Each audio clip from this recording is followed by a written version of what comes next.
Hey, Justin here. I wanted to go over real quick how the heroes work. I wanted to send out a quick video just to kind of break it down and explain it because it is a little bit more complicated than the monster cards.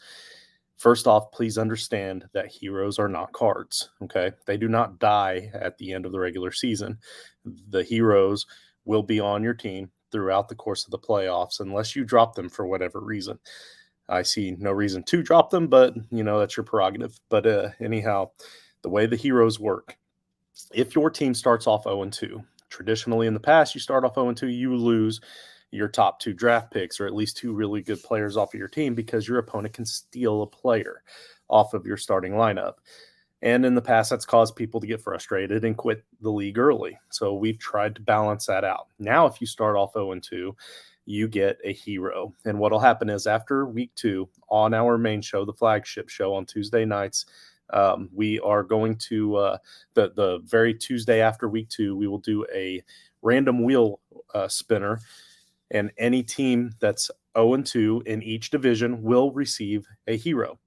So your heroes are Sidney Prescott, Laurie Stroud, and I went ahead and brought Sydney and Lori here on the screen to help me go over this with you.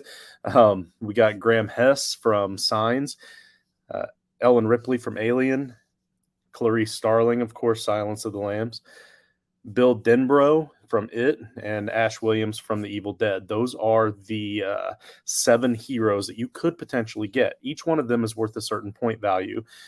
For instance, Sidney Prescott is worth 24 points, and Laurie Strode is worth 25 points. Graham Hess, 26, right on down to Ash Williams, who's worth 35. So each one's worth a different value. When you get your hero, you can designate that hero to play whatever position you want them to play at. It has to be a quarterback, running back, wide receiver, tight end. Okay, it has to be one of those 4 positions. Now, you'll notice that what I did is I listed all of these heroes as team defense. Now, here's the reason why. Across all 8 divisions, there's no guarantee that everybody that gets Laurie Strode is going to make her their quarterback. So I couldn't list her as a quarterback, right? So in other words, in my division, I might have Laurie Strode listed as a tight end. And then in the Bidet Frankenstank division, whoever has Laurie Strode might list her as their quarterback. So I can't list them as a particular position that we actually use. So when you see team defense on there, just know that those are only for heroes. Now, here's the other thing. Whatever you designate your hero as, you're going to designate them that week that you get the hero before kickoff of the Thursday night game. You have to put in the chat what you're designating your hero's position. So then you're just going to have to pretend for the rest of the season. You got to play make-believe when you set your lineup. If Laurie Strode is your quarterback, then she's a quarterback.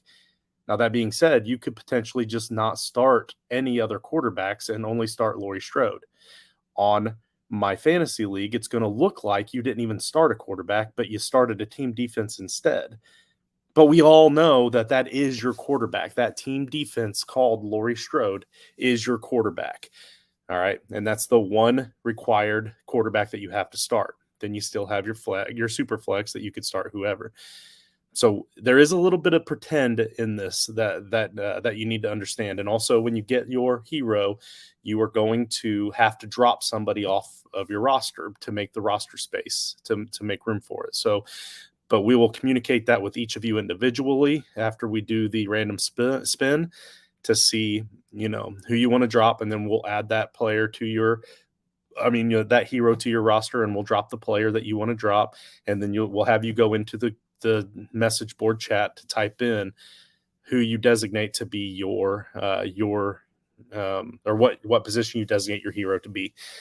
This is all very confusing. I get that it's very confusing, but also it's not as confusing as it sounds. Once we start to see this, you'll get the hang of it. But just essentially know that we don't start team defense.